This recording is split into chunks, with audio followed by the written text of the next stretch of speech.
রথযাত্রার দিন কাছে, তাই রানী রাজাকে বললে, চলো রথ দেখতে যাই। রাজা বললে, আচ্ছা। ঘোড়াশাল থেকে ঘোড়া বেরোলো, হাতিশাল থেকে হাতি, ময়ূরপঙ্খী যায় সারে সারে, আর বল্লম হাতে সারে সারে সিপাই শান্তি, দাসদাসী দলে দলে পিছে পিছে চলল। কেবল বাকি রইল একজন, রাজবাড়ির ঝাঁটার কাঠি কুড়িয়ে আনা তার কাজ। সর্দার এসে দয়া করে তাকে বললে, ওরে তুই যাবি তো আয়। সে হাত জোর করে বললে, আমার যাওয়া ঘটবে না। রাজার কানে কথা উঠল, সবাই সঙ্গে যায়, কেবল সেই দুঃখীটা যায় না। রাজা দয়া করে মন্ত্রীকে বললে, ওকেও ডেকে নিও। রাস্তার ধারে তার বাড়ি।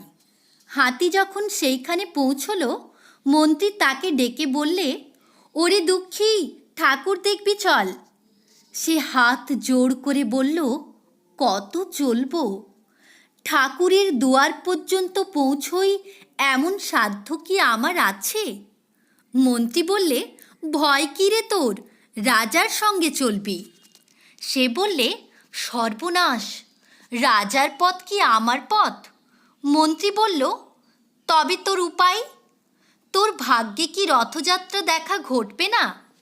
সে বললে, ঘটবে বই কি, ঠাকুর তো রথে করেই আমার দুয়ারে আসেন। মন্ত্রী হেসে উঠল, বলল, তোর দুয়ারে রথের চিহ্ন কই? দুঃখী বললে, তার রথের চিহ্ন পড়ে না। মন্ত্রী বললে, কেন বলতো? দুঃখী বললে, তিনি যে আসেন পুষ্পক রথে। মন্ত্রী বললে, কই রে সেই রথ?